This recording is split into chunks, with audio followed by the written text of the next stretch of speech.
Ya, halo, saudara-saudara pemirsa YouTube saya. Ya, ini ada apa? Kita bertemu kembali ya pada saat ini, dan ini kita adalah di Hamdani Anton Interview, dan di sebelah kanan, sebelah kiri saya nih ya, sebelah saya ada Bapak Usman Kadir, Pak ya. Ya. Pakai A kah? Pakai A. Ya, A ya. Iya, Usman Akadir. Ada pengertiannya nggak Pak tuh Pak? Ada artinya nggak Pak nama Bapak itu?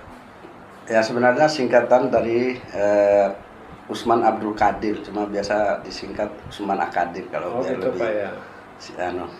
disingkatnya. Saya penasaran dari dulu sih, Iya, iya. ini apakah nama Iya. betulnya atau tapi itu Iya. Pak, memang di KTP Bapak Iya, di di ijazah KTP saya ada memang. Abdul Kadir gitu ya? Karena kalau kami dari NTB itu dari Bima itu biasa pasti kalau nama depan nama anak-anaknya itu pasti ada nama bapaknya di belakang gitu. Makanya lengket nama bapaknya gitu. Nama bapaknya Kadir Pak ya? Iya, Abdul Kadir. Nah, Abdul Kadir ya. Jadi kalau di ijazah saya itu di SD itu Usman Akadir gitu. Oh gitu. Tetap sini nggak apa-apa Pak ya? Iya. Supaya lebih dekat aja. Iya. Sorry maaf. Oh gitu Pak ya. Oke, oh ya Pak, ini saya sudah nih Bapak guru ketiga nih. Yang saya tanyakan pertama Pak Alam, masih Pak Alam nggak Pak? Ya masih. Yang guru bahasa Inggris itu ya. Nanti bukan. Yang di Penjas itu ya. Yang kedua tadi Pak Muhammad tadi pagi itu. Kedua, nah sekarang Bapak ketiga nih guru. Nah pertanyaan hampir sama sih. Waktu kecil dulu Pak, cita-citanya mau jadi guru atau ada cita-cita yang lain sebenarnya? Ya, memang saya dari kecil punya cita-cita ingin menjadi guru. Gitu. Alhamdulillah cita-cita itu tercapai dan sekarang saya sudah menjadi guru ya. Oh gitu Pak. Ya. Siapa yang menginspirasi Bapak waktu itu? Sehingga Bapak saya kira guru-guru di waktu saya SD itu sangat menginspirasi sekali ya. Jadi guru-guru SD saya itu sangat itu yang saya ingat sekali. Gitu. Mereka sangat memberi inspirasi bahwa menjadi guru itu bukan hanya sekedar dari segi materi ya, tapi yang utama itu adalah nilai ibadahnya. Karena untuk apalagi mengajar ilmu agama itu kan mendapat pahala jariah. Nah, kalau pahala jariah itu dalam Islam itu kan akan terus mengalir walaupun kita sudah meninggal. Nah, itulah yang menjadi alasan kenapa saya dari dulu ingin menjadi guru. Nah, alhamdulillah sekarang sudah tercapai cita-cita itu. Ya, seperti itu. Kalau Pak, guru panutan Bapak waktu SD itu siapa? Masih ingat Pak? Iya, masih. Ada guru saya, kebetulan saya dulu waktu SD itu kami sekolahnya itu di SD nomor 3 Sila, salah satu SD favorit. Kalau di tempat saya itu SD favorit ya, termasuk di Bima, Nusa Tenggara Barat, di Kecamatan Bolo terutama. Iya. Nah, jadi saat itu kami itu sekolah sampai 2 kali ya, pagi sampai siang. Jadi kebetulan yang sampai kalau dulu kan sekolah kita kan kadang jam 12 sampai atau jam 1 itu sudah di rumah ya. Oke Pak. Nah, setelah itu kita lanjut lagi setelah makan, sholat, lanjut lagi ke privat modelnya, tapi satu kelas gitu, tapi hitungannya sekolah. Oh gitu. Nah, jadi namanya itu Pak Said namanya, Muhammad Said nama guru saya itu. Kalau bahasa kami itu guru CO ya. Apa tuh Pak? Guru CO itu dalam bahasa Bima itu ada nama sapaan kepada Pak Muhammad Said tadi. Nah, jadi guru itu yang sangat menginspirasi saya. Gitu. Kenapa saya sampai sekarang dari dulu ingin menjadi guru ya. Jadi guru itu sangat luar biasa menurut saya. Bukan hanya mengajar, tapi dia mampu memberikan motivasi, memberikan inspirasi kepada siswa-siswanya. Itulah sebabnya saya menjadikan beliau itu sebagai guru yang sangat berkesan dalam perjalanan sekolah saya. Menurut saya itu. Itu ngajar apa tuh Pak? Ya, kalau guru SD itu kan umum ya. Umum ya. Ya, semua pelajaran kan diajarin kecuali agama sama olahraga. Tapi walaupun beliau tidak mengajar secara khusus mata pelajaran agama, tapi beliau juga sering menyelipkan nilai-nilai agama ketika dia mengajar pelajaran-pelajaran umum ya. Nah, seperti itu. Jadi itulah kehebatan atau kelebihan dari beliau yang sampai sekarang masih saya ingat ya. Oh gitu. Cara ngajarnya, kemudian cara pendekatannya kepada siswa-siswanya itu begitu luar biasa. Dia kalau saya lihat itu gurunya sangat, kalau dikaitkan dengan sistem pembelajaran sekarang kan harus menyenangkan. Nah dia dari dulu kan sudah menanamkan nilai-nilai pembelajaran yang menurut saya itu sangat modern di saat itu, untuk ukuran saat itu. Nah jauh sekarang kita mengenal istilah belajar yang menyenangkan. Nah di saat itu kami memang sudah diperkenalkan sistem belajar mengajar yang sudah menyenangkan saat itu. Jadi semacam kadang misalnya kalau lagi belajar itu ya, jadi ada kuis-kuisnya itu sangat menginspirasi ya. Jadi kami kalau sebelum pulang itu, yang saya ingat ya, waktu saya sekolah itu, sebelum pulang kami itu berdiri semua. Jadi dia memberikan soal, siapa yang bisa menjawab duluan bisa pulang. Tapi kalau nggak bisa menjawab pertanyaan itu, semacam kuis gitu ya. Jadi makin lama kita berdiri dan kita makin lambat pulang. Nah itu salah satu cara beliau memotivasi supaya kita semua belajar.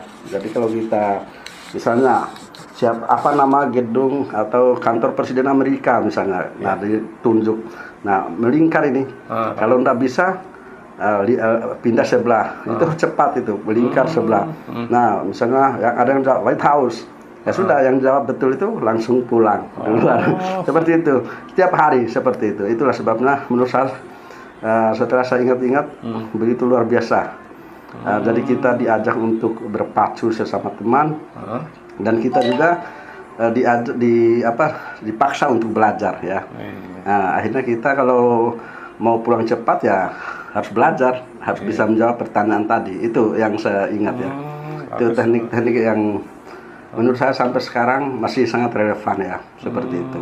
Kelas berapa tuh Pak? Kelas 6, yang saya ingat kelas 6. Karena memang beliau dulu kelas 6. Jadi kami dulu itu sekitar satu kelas itu rata-rata alhamdulillah masuk ke SMP 1. Karena dulu kan istilah pakai NEM ya. Jadi kalau NEM itu kan harus tinggi kalau syarat masuk ke sekolah favorit. Nah di tempat kami sana dulu ada SMP 1 Bolo itu, SMP-nya termasuk SMP favorit gitu ya.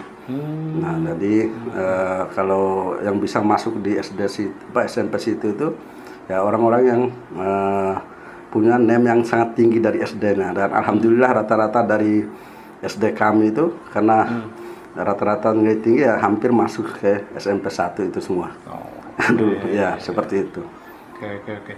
Terus Bapak dari SD, SMP, SMA di sana di Bima Pak? Iya di Bima. Terus pindah ke Samarinda kapan tuh? Itu kebetulan saya di MAN dulu terakhir, bukan di SMA ya, MAN. Saya di MAN, Madrasah Aliyah. Sekarang MAN 1 Bima sekarang. Gitu. Jadi kalau di tempat saya di Bima itu kan sudah ada pemekaran, ada kota Bima, ada kabupaten Bima. Dulu MAN 3 kalau masih satu kabupaten. Nah karena ada pemekaran kota dan kabupaten, MAN tempat sekolah saya itu sekarang jadi MAN 1 Bima. Gitu ya. Nah jadi sejak tahun 95 ya. 95 saya lulus di sana dan langsung kuliah di Samarinda, masuk ke Samarinda 95 sampai sekarang. Alhamdulillah sudah berapa tahun itu? Berarti hampir 30 ya? Iya, hampir 30 tahun. Jadi kalau dipikir usia saya itu lebih banyak dihabiskan di perantauan.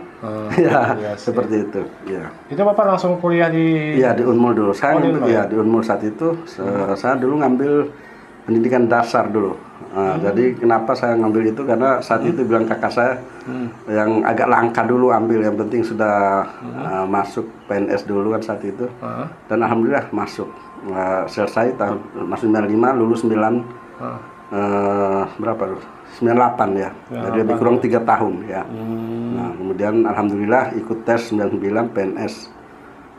Seperti itu. Sampai sekarang. Itu ya. Oke Pak, kan Bapak sudah ngajar SD, SMP, SMA ya? SD berapa tahun Pak? SD lebih kurang 6 tahun. 6 tahun. SMP? SMP 7 tahun lebih kurang. Nah, kalau yang terakhir ini sekarang SMK Ya, berapa? di SMK 1 mulai 2014 itu berapa itu sekarang? Kalau mau juga 10 tahun. Ya, lebih kurang 10 tahun Nah, sekarang. di antara tiga tingkat ini Pak ya, Ya, kalau menurut Bapak yang paling berkesan tuh yang mana? sebenarnya semuanya berkesan ya. Kalau dari karena saya merasakan semua SD, SMP dan SMA, jadi saya kira punya tantangan dan seninya sendiri-sendiri ya. Iya. Kalau di SD itu namanya anak SD itu ya, kalau kita ngajar SD itu menyenangkan sih apa namanya, karena berhadapan dengan anak-anak yang masih kecil dan masih lugu gitu ya. Nah, jadi enak kita sebenarnya mengarahkan apa namanya, mengajarkan karena mereka masih takut kepada gurunya. Nah, beda dengan SMP. Kalau SMP ini agak berat menurut saya, guru-guru SMP itu.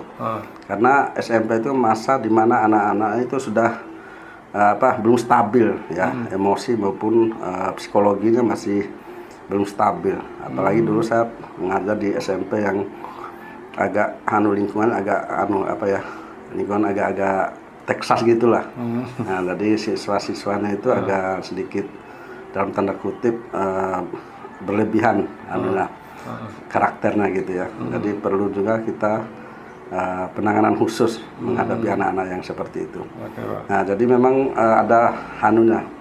ada seninya masing-masing. Kalau di SMA ini karena anak-anaknya dewasa, kalau kita pintar mendekati, mengambil hatinya mereka, masuk ke dunia mereka, saya kira lebih gampang kita menyampaikan materi pembelajaran.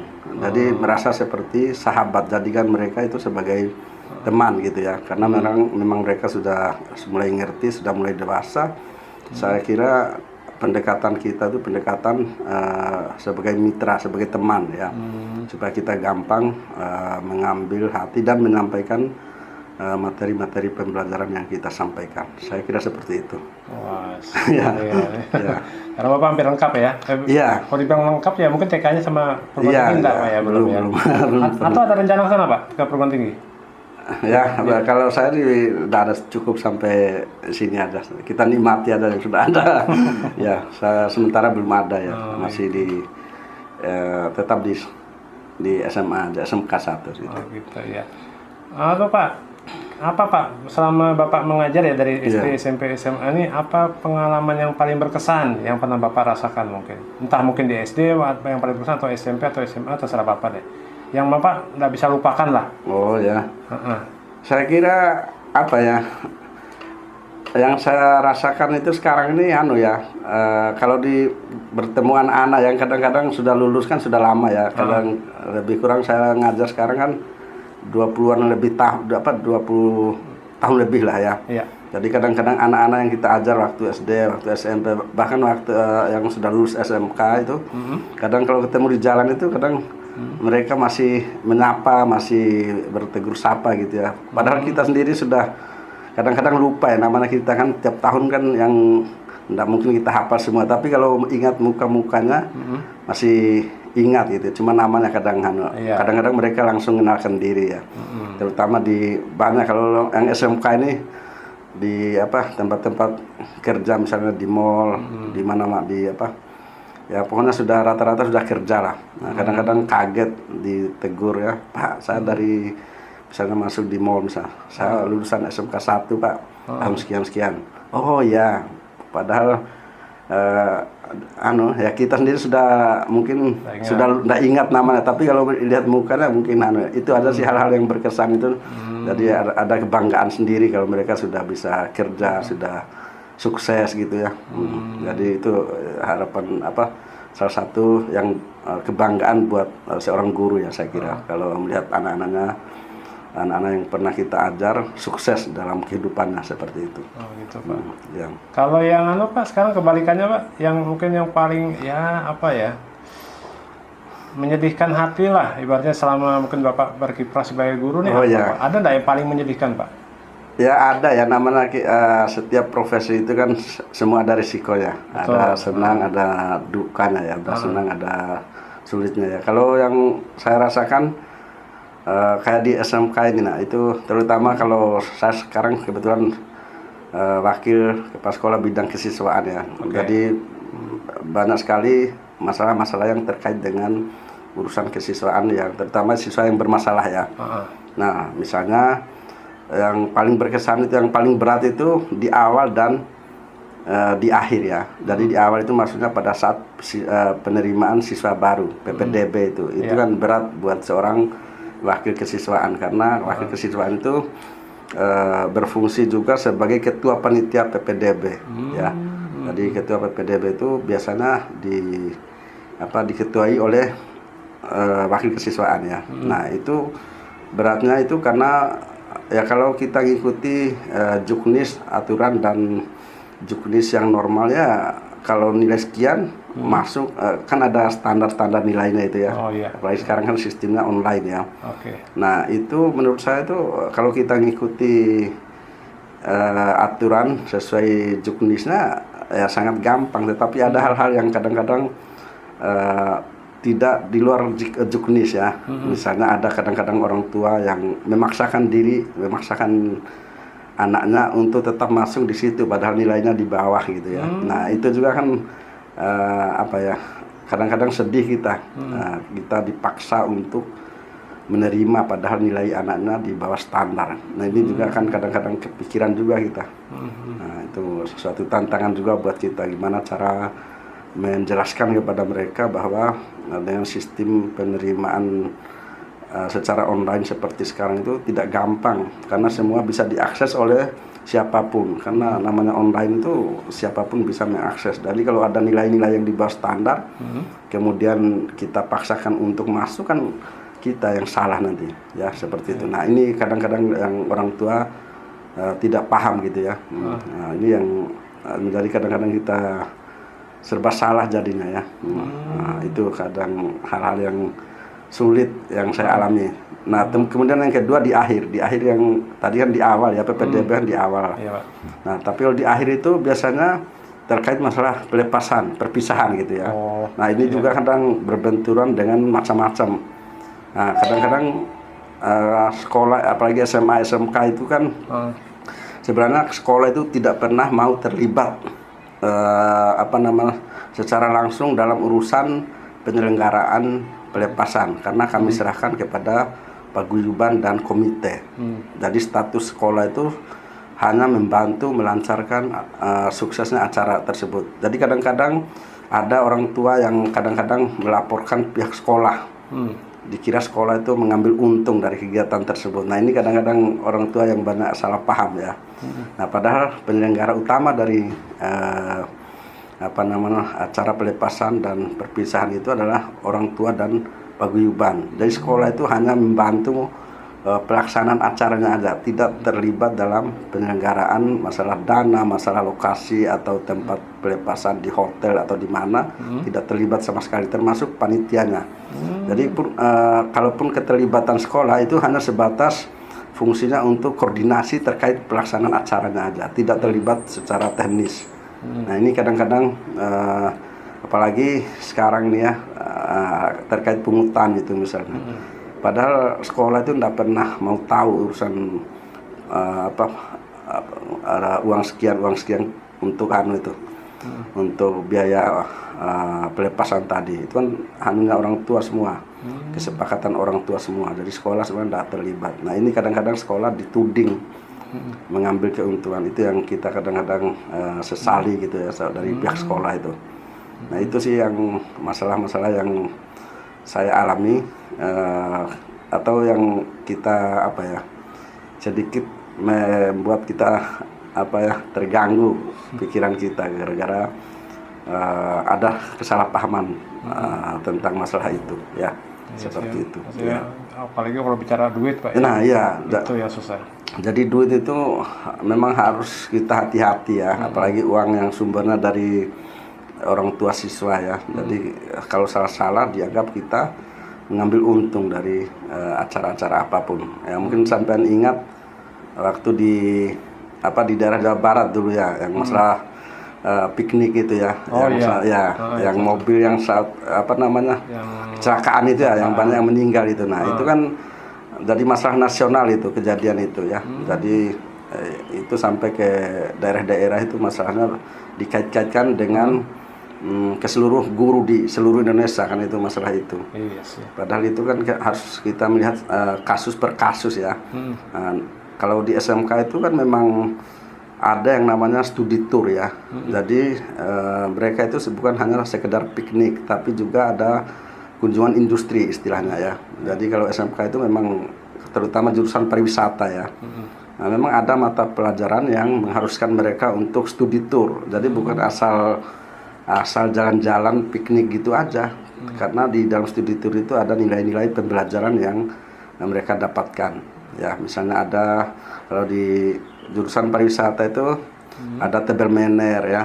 Istilah mata pelajaran table manner. Kemudian ada guiding. Nah, dari table manner itu kunjungan biasa ke luar daerah, ke Balikpapan kalau di sekolahan kami itu, ke hotel-hotel yang sudah ada apa sih namanya, sudah ditentukan gitu ya. Nah, di hotel itu kita mengajarkan tentang tata cara makan dan minum secara internasional gitu ya. Jadi karena mereka jurusan pariwisata, tentunya harus tahu juga bagaimana cara makan dan minum yang berstandar internasional ya, seperti itu. Ini dikenalkan lewat acara table manner itu. Nah, itu kan termasuk kunjungan studi tour namanya ya di SMK itu. Demikian juga guiding. Guiding itu kan cara mengelola usaha perjalanan wisata ya. Nah, jadi mereka itu diajarkan mulai dari keberangkatan, perjalanan sampai pulang kembali. Nah, itu diajarkan semua, termasuk apa namanya, kalau dalam perjalanan itu membimbing, mengenalkan tempat-tempat yang dikunjungi, tempat-tempat wisata itu. Nah, itu kalau di sekolah saya itu dalam bahasa Inggris itu. Nah, misalnya di dalam mobil sepanjang jalan itu, yang mereka menceritakan tentang misalnya Sungai Mahakam. Nah, mereka menjelaskan seolah-olah kita di dalam bis itu sebagai turis gitu ya. Nah, mereka menjelaskan tentang Sungai Mahakam dan segala macam itu dalam bentuk bahasa Inggris. Nah, itu kan berarti kan pembelajaran buat mereka, bukan hanya sekedar jalan-jalan aja ya.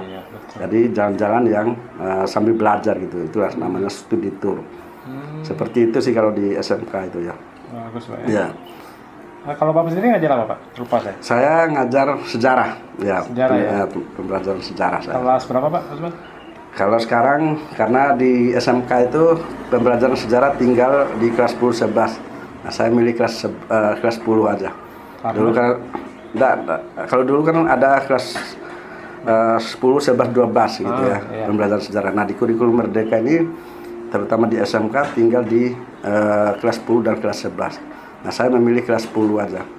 Kalau menurut Bapak waktu di apa namanya tuh difokuskan 10 11 saja, 12 enggak, kenapa Pak? Kira-kira ada? Iya, ada. Karena memang kalau dulu itu di pembelajaran K13 itu kan semua pembelajaran mata pelajaran sejarah ada di semua tingkatan ya. Nah, di kurikulum Merdeka ini di kelas 12 itu ada kegiatan PKL selama 6 bulan. Jadi di kelas 12 itu fokus untuk kegiatan PKL, lebih banyak ke kejuruan lah. Jadi mata pelajaran umum termasuk sejarah itu adalah adanya di kelas 10 11 dipangkas gitu ya. Nah, tapi sebenarnya materinya sudah terangkum di kelas 10 dan kelas 11 gitu, dipadatkan di kelas 10 11 gitu. Jadi Bapak nggak ada masalah gitu ya? Ya, nggak ada masalah. Itu kan hanya tukaran tempat aja sih sebenarnya. Tapi materinya sama aja seperti yang kurikulum sebelumnya ya. Tapi jam mengajarnya Pak tetap sama? Sama. Jumlahnya? Jumlahnya sama. Oh gitu ya. Bahkan dulu sempat juga dulu di kurikulum awal kurikulum Merdeka itu kelas sejarah itu, mata pelajaran sejarah itu cuma di kelas 10, tapi nambah jumlah jamnya dari 2 jam menjadi 3 jam per minggu. Gitu. Nah, sekarang kembali 2 jam tapi ada di kelas 10 dan kelas 11. Jadi ada perubahan-perubahan yang kita kadang kaget gitu ya. Nah, tapi tidak apa-apa, namanya kita mengikuti dari perkembangan kurikulum yang terbaru ya. Mau tidak mau kita ikuti seperti itu. Ini sejarah apa Pak? Indonesia, nasional sampai dunia atau gimana? Di kurikulum Merdeka sekarang, kalau dulu sejarah Indonesia khusus mempelajari tentang sejarah yang ada dalam negeri kita. Tapi memang di kurikulum baru itu ada perubahan, ada sejarah aja, nama mata pelajaran sejarah. Nah, jadi sejarah itu bisa mencakup sejarah dalam negeri dan juga sejarah global, sejarah dunia gitu ya. Gitu. Nah, seperti itu. Jadi karena memang sejarah itu ada keterkaitan ya, sejarah nasional dengan sejarah dunia itu pasti punya keterkaitan. Ya tidak usah jauh-jauh, contoh misalnya. Nah itu kan kalau misalnya sejarah atau peristiwa proklamasi kemerdekaan misalnya, itu mungkin teknis ya kita bicara ini ya. Nah itu kan tidak mungkin hanya kita membicarakan tentang sejarah lahirnya proklamasi. Nah karena lahirnya proklamasi itu ada hubungannya dengan sejarah dunia, yaitu terjadinya perang dunia kan.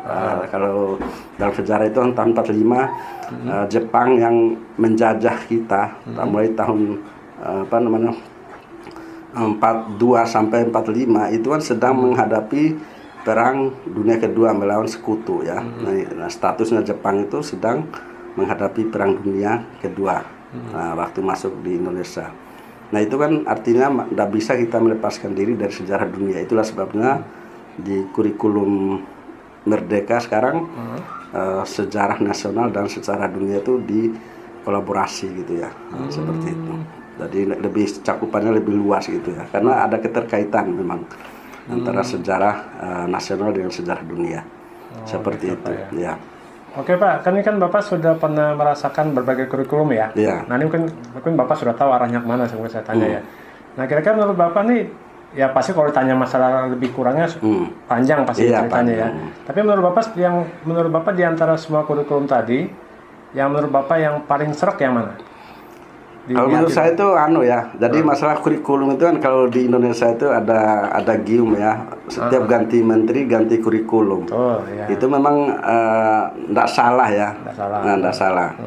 Kenapa? Karena memang kurikulum itu menyesuaikan dengan perkembangan dan tantangan zaman. Jadi setiap zaman itu punya tantangan dan perkembangan sendiri.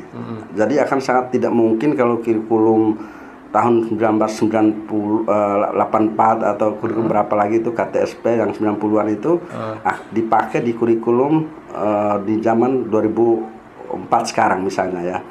Karena sekarang kan beda zaman ya. Nah, mungkin kurikulum lama akan dipakai terus sepanjang masa gitu. Itu hal yang mustahil karena kurikulum itu menyesuaikan dengan perkembangan zaman gitu ya. Nah, itulah sebabnya kadang-kadang kita menjustis ya bahwa ini apalagi sekarang ya ada pemerintahan baru sebentar lagi ada pemerintahan baru, pasti ada menteri baru dan kalau hadir menteri baru berarti hadir juga kurikulum baru. Nah pasti itu nanti makanya kita tunggu aja, pasti akan ada lagi kurikulum baru lagi nanti yang muncul seiring dengan munculnya menteri baru di pendidikan ya. Nah itu memang tidak bisa disalahkan ya, karena memang kurikulum itu akan selalu dikoreksi terus kelemahan dan kelebihannya. Karena memang kurikulum itu seperti yang saya bilang tadi menyesuaikan dengan perkembangan dan tantangan zaman yang dihadapi sekarang. Nah sekarang ini kurikulum Merdeka ini kan lebih banyak terkait dengan IT sebenarnya ya. Karena memang sekarang zaman IT ya kita banyak, apalagi guru-guru termasuk siswanya juga banyak berhubungan dengan IT.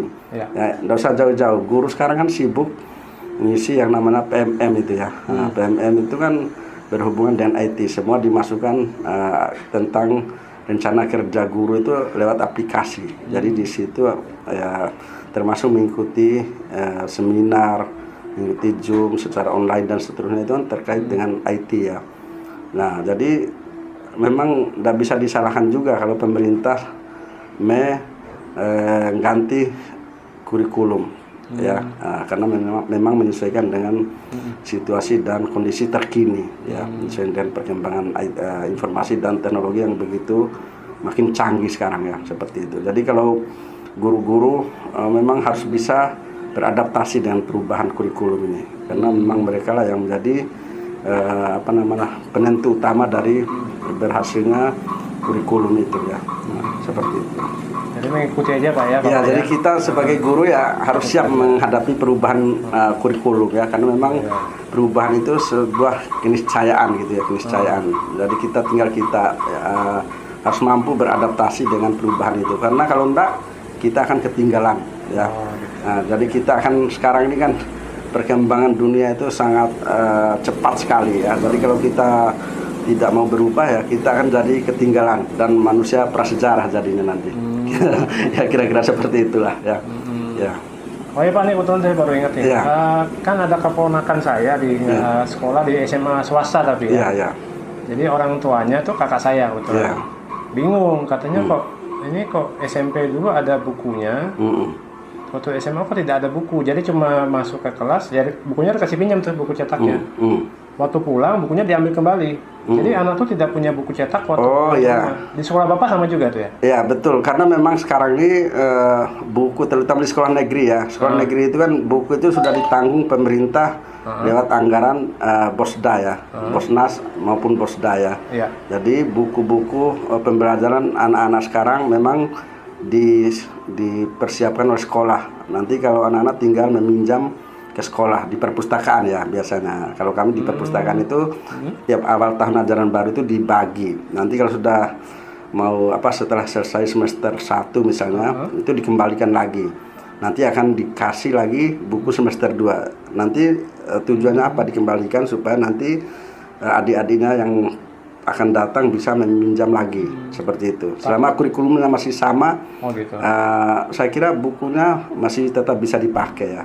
Jadi anak murid itu kan bisa bawa pulang ke rumah bukunya Pak ya? Bisa. Memang diperuntukkan untuk dibawa masing-masing satu gitu ya. Tapi bukan untuk buku pribadi ya, statusnya pinjaman aja. Nanti makanya saya bilang tadi kalau sudah akhir semester dikembalikan lagi. Nah nanti akan diganti dengan buku yang semester baru lagi, semester 2 misalnya. Ini yang saya bingung. Sedangkan di sekolah keponakan saya itu tidak dikasih pinjam dibawa pulang Pak. Oh di sekolahan aja ya? Iya, makanya saya bingung. Terus kalau pas pulang anak tuh belajar apa? Kan gitu, kan tidak ada bukunya. Iya. Kalaupun mungkin istilahnya pakai internet ya, sekarang zamannya Google misalnya kan. Ya kan nanti kan jadi kebiasaan juga kalau apa-apa cari di Google kan. Iya.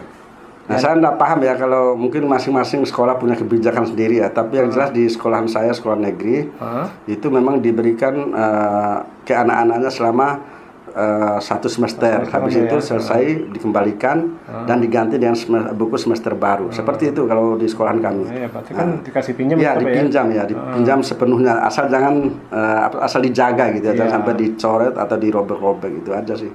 Karena kalau resikonya kalau hilang atau harus ya harus ganti karena itu buku negara itu kan. Nah, jadi intinya statusnya dipinjamkan aja sementara.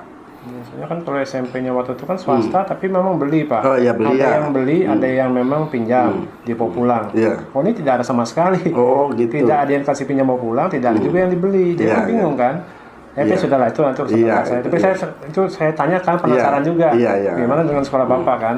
Ya, karena memang anggaran untuk itu ada kalau di Bosnas itu pembelian buku-buku untuk dipinjamkan kepada siswa. Jadi mereka ya itu ya sudah memang benar-benar gratis itu. Saya kira karena kurikulum merdeka jadi nggak pakai buku sekarang. Saya pikir gitu. Ya tetap aja kalau mau beli buku sendiri ya silakan aja. Tapi itu kan statusnya penunjang aja. Tapi kalau buku utamanya kan sekolah yang menyiapkan ya. Itu tadi dipinjamkan dari sekolah. Kalau mau beli sendiri ya boleh aja untuk menambah wawasan untuk buku penunjang. Kalau LKS Pak? Masih ada? Kalau LKS tidak dibenarkan. Di kurikulum baru itu sudah tidak boleh jual beli LKS di sekolah. Apalagi tahu sendiri di Samarinda kemarin ada rame, terutama di SD SMP ya. Mungkin sampai tahu ada demo sampai orang tua mengeluhkan mahalnya beli buku termasuk LKS ya. Nah, sampai ada orang tua yang demo ke kantor wali kota hari itu. Nah, itu karena tidak tahu, kita tidak paham ya, karena antara SD SMP itu kan masih di bawah naungan kota, sementara kalau di SMA SMK kan di bawah provinsi. Kita tidak terlalu tahu secara mendalam apa penyebabnya sampai ada sekolah-sekolah yang katanya ada yang jual beli buku termasuk LKS. Kita tidak paham masalah itu. Iya kan beda rumah ibaratnya. Iya, beda rumah. Beda yang membawahinya sudah beda seperti itu.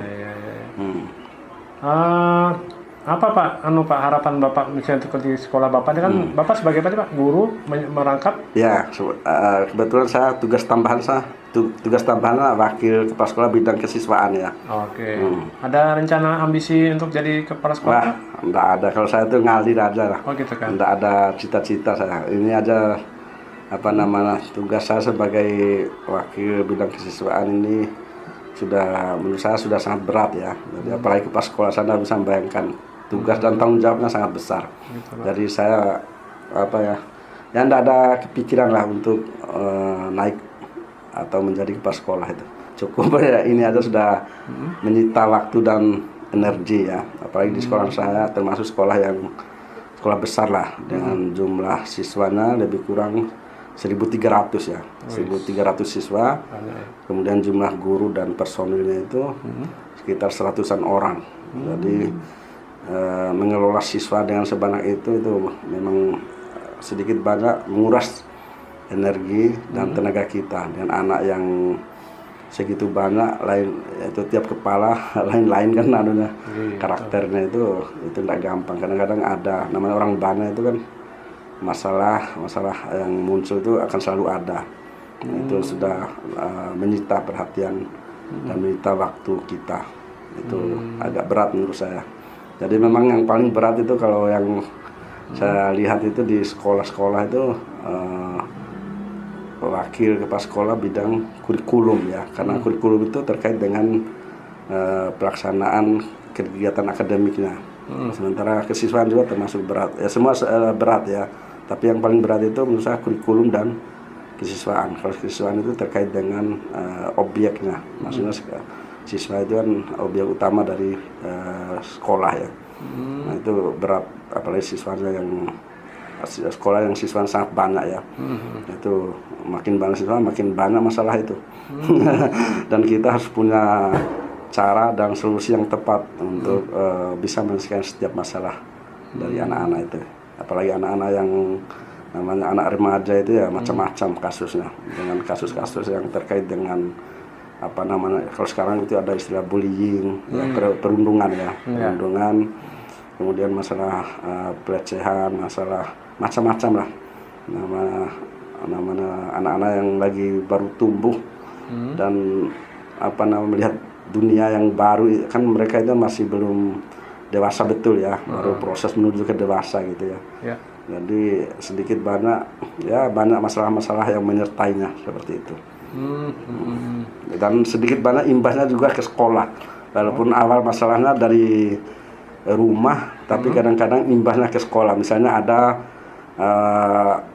contoh ya, ada siswa yang hubungan dan orang tuanya tidak bagus, akhirnya lari dari rumah misalnya. Lari dari rumah, otomatis lari dari rumah itu kan mengganggu, tidak turun sekolah. Nah itu kan terkait dengan sekolah juga akhirnya kan.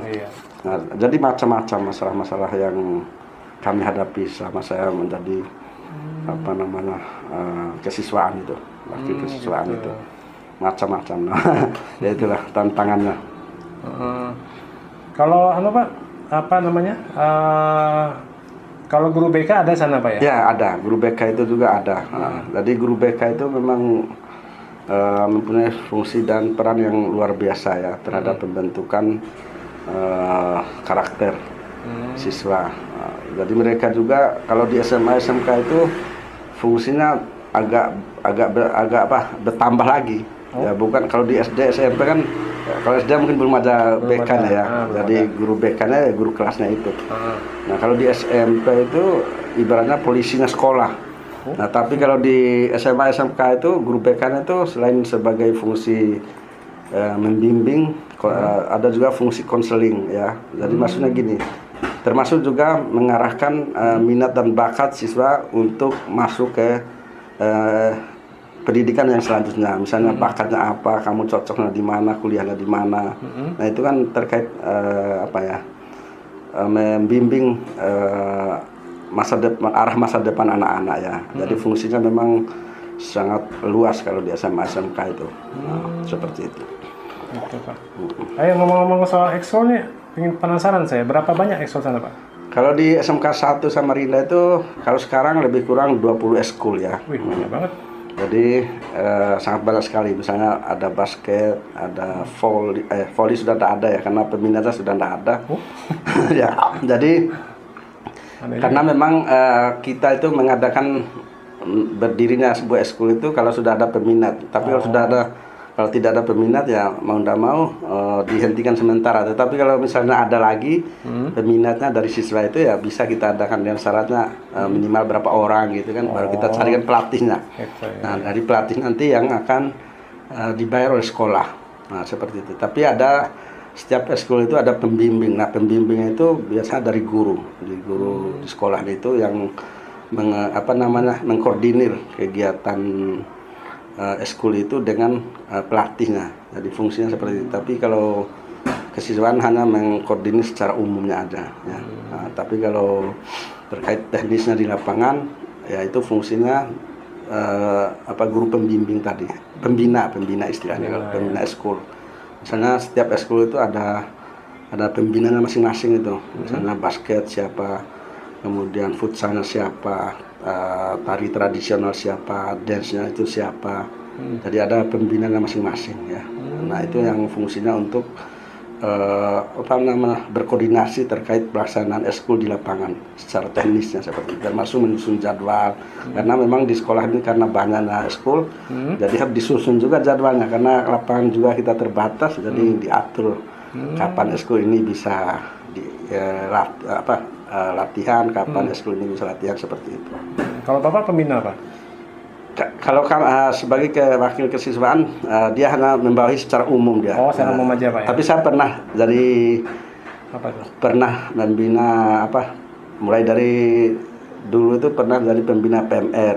Oh, Palang Merah ya? Palang Merah itu, Palang Merah Remaja. Ada PMR.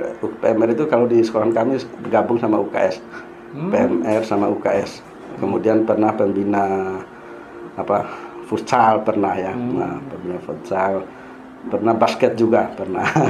Jadi sudah merasa termasuk pembina OSIS yang kalau pembina OSIS itu terkait dengan organisasi secara umum di sekolahan. Tapi kalau eskul ini kan terkait kegiatan yang terkait olahraga dan seninya. Tapi kalau OSIS ini kan sebuah organisasi yang besar yang ada di sekolah. Nah, saya pernah juga jadi pembina OSIS pernah.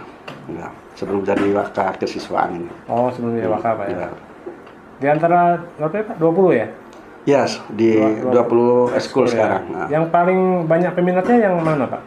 Ya biasa kalau di Indonesia ini kan bola ya. Oh, bola. Nah, jadi kami paling banyak itu futsal kalau di sekolahan kami itu. Jadi futsal itu hampir tiap minggu itu mengadakan pertandingan. Ada event-event apapun kalau memungkinkan kami akan kirim perwakilan SMK 1 untuk mengikuti kejuaraan itu. Jadi baik tingkat lokal maupun yang status provinsi dan seterusnya ya. Tapi ya kalau di lingkungan Samarinda kami sudah sudah punya nama lah, sering menjuarai event-event yang ada di lingkup kota Samarinda seperti itu. Gitu Pak. Ya. Itu nyewa lapangan Pak ya kalau futsal di luar. Kalau kami ya kadang-kadang ada. Kalau yang panitia bukan, maksudnya kalau latihannya di sekolahan ada lapangan. Kalau latihan hari-harinya itu di sekolahan anak-anak kami, karena ada lapangan, ada fasilitas alatnya sudah ada di sana. Kadang-kadang kalau mau mereka mau cari suasana baru, kadang mereka nyewa di lapangan futsal mana gitu kan. Nah, tapi kalau mengikuti kejuaraan kan tergantung penyelenggaranya. Kadang-kadang di Gor Sempaja, di Gor Segiri, di mana gitu, lapangan futsal mana gitu ya. Tergantung penyelenggaranya. Nah, kami ikut aja. Oh gitu. Ya. Itu tadi nomor 1 Pak yang paling ya? Iya, paling banyak peminatnya. Yang nomor 2 Pak? Nomor 2-nya itu basket juga ada banyak peminatnya. Kemudian tari tradisional nomor 3, ada dance. Jadi kalau kami itu ada yang putra-putri gitu deh. Tapi dihitung satu-satu gitu. Misalnya futsal putra 1, futsal putri 1, 2 berarti kan? Iya. Nah seperti itu. Jadi ada putra putrinya gitu ya. Nah ada English Club, ada macam-macam, ada terkait robotik juga ada, yang terkait IT juga ada. Ada Japanese Club, ada English Club, menyesuaikan, ada accounting ya. Jadi mereka yang jurusan akuntansi ada masuk ke klub accounting itu. Jurusan akuntansi ya. Iya. Jadi ada pembinaan khusus. Jadi kalau ada kejuaraan-kejuaraan itu mereka yang biasa dikirim itu yang sudah pernah atau sudah masuk ke eskul ini karena mereka sudah terlatih lah ibaratnya. Oke. Oh ya Pak, di luar daripada mengajar nih, apa aktivitas Bapak nih di luarnya? Di apa? Ya mungkin selingan lah, kayak macam hobi atau apa yang Bapak jalankan nih? Apa nih? Jadi hobi saya kebetulan kami ada lapangan yang khusus bulu tangkis ya. Jadi kami di SMK 1 itu guru-gurunya kalau hari Sabtu kayak ini kan hari Sabtu ya. Barusan tadi pagi kami guru-guru yang hobi badminton, bulu tangkis itu ya bulu tangkis aja untuk di samping melepas penat juga biar sehat lah ya. Jadi biar bisa saling silaturahmi karena yang ikut juga ada dari sekolah-sekolah lain juga yang bergabung. Gitu. Jadi kalau Mas Anton juga kalau mau bergabung boleh hari Sabtu jam 8 di lapangan Samara sana. Kayaknya sudah pakar semua. Iya, ya enggak ada yang pakar betul, cuma kan paling enggak kan kami jadikan bulu tangkis itu untuk ajang silaturahmi dan untuk mencari keringat lah, untuk biar sehat. Karena kalau fokus untuk kegiatan tanpa olahraga ya, ibaratnya biar lebih lebih sehat lah, biar menunjang kegiatan mengajar kita. Karena kalau hanya ngajar tanpa diselingi olahraga ya, lama-lama juga stres kita. Seperti itu. Sudah capek Pak? Ya? Sudah capek belum nih? Ya sudah, sudah lumayan lama ya. Oke nih pertanyaan terakhir Pak. Ya ini kan sudah hampir 1 jam ya. Sama kayak tadi Pak Alam sama Pak Muhammad, saya tanya juga sama kayak Bapak nih. Kan sebentar lagi kan presiden terpilih nanti Prabowo kan nanti maju sebagai presiden kan ya. Pasti mungkin ada perubahan termasuk Menteri Pendidikan. Mungkin ya kita nggak tahu apakah sama orangnya atau beda. Nah harapan Bapak nih terhadap Pak Prabowo bagaimana soal Menteri Pendidikannya? Terus gitu ya. Harapan Bapak tentang kebijakan pendidikan seperti apa? Nah, jadi saya sebagai guru mengharap kepada pemerintahan baru ya, pemerintahan Prabowo ya, mudah-mudahan pemerintahan baru itu lebih amanah lagi ya. Dan khusus Menteri Pendidikan itu kalau bisa menterinya itu orang-orang yang ngerti tentang pendidikan ya, bukan yang dari yang tidak paham secara yang tidak paham tentang pendidikan gitu ya.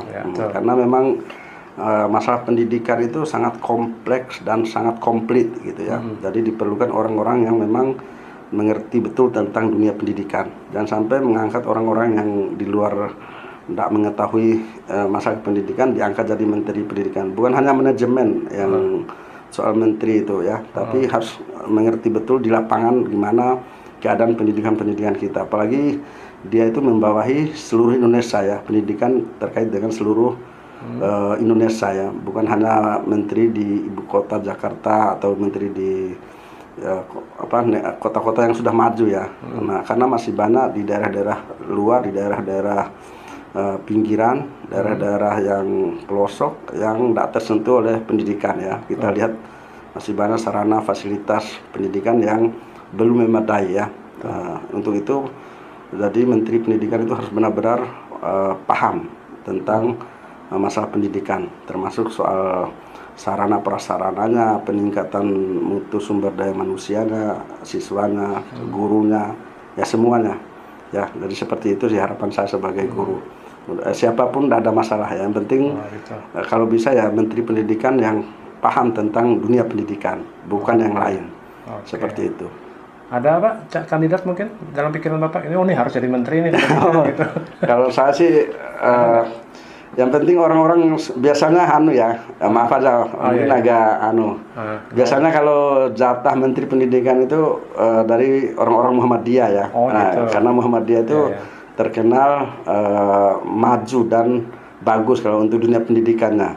Dari dulu memang saya perhatikan banyak tokoh-tokoh Muhammadiyah yang ditunjuk menjadi Menteri Pendidikan, dan alhamdulillah saya perhatikan sangat bagus karena memang mereka juga punya latar belakang pendidikan dan sangat mengerti juga dunia pendidikan, karena rata-rata mereka yang diangkat itu rata-rata mantan rektor rektor yang notabene sudah paham akan dunia pendidikan gitu ya. Nah itu saya kira itu ya, bukan ya, hanya ya bicara kita aja ya. Iya Pak, benar. Yang menentukan kan hak prerogatif presiden ya. Betul. Nah, dari kita hanya berharap aja ya, kita tidak bisa menentukan. Iya. Seperti itu. Oke Pak Usman, terima kasih banyak nih waktunya nih Pak. Sama-sama, Mr. Anton. 1 jam. Ya saya harap nih nggak kapok Pak ya nanti Iya, lain waktu. Iya, bisa. Nanti insya Allah orang kita sudah lama baru ketemu lagi kita ini. Ada waktu karena sudah jauhan sudah tempat tinggalnya. Iya. Jadi susah ketemunya. Nanti di sini aja lagi nanti kalau ada. Oke Pak, siap Pak Usman. Ada waktunya. Oke ya, kita akhiri nanti kita ketemu lagi di waktu dengan narasumber yang lain. Ya mungkin nanti kalau Pak Usman bersedia nanti kita atur lagi jadwal Pak ya. Bisa. Insya Allah bisa. Oke, kiranya bisa mengambil intisari ya, apa hal-hal yang bisa bermanfaat bagi Anda semua. Ya. Oke, terima kasih atas perhatiannya. Sampai jumpa di lain waktu.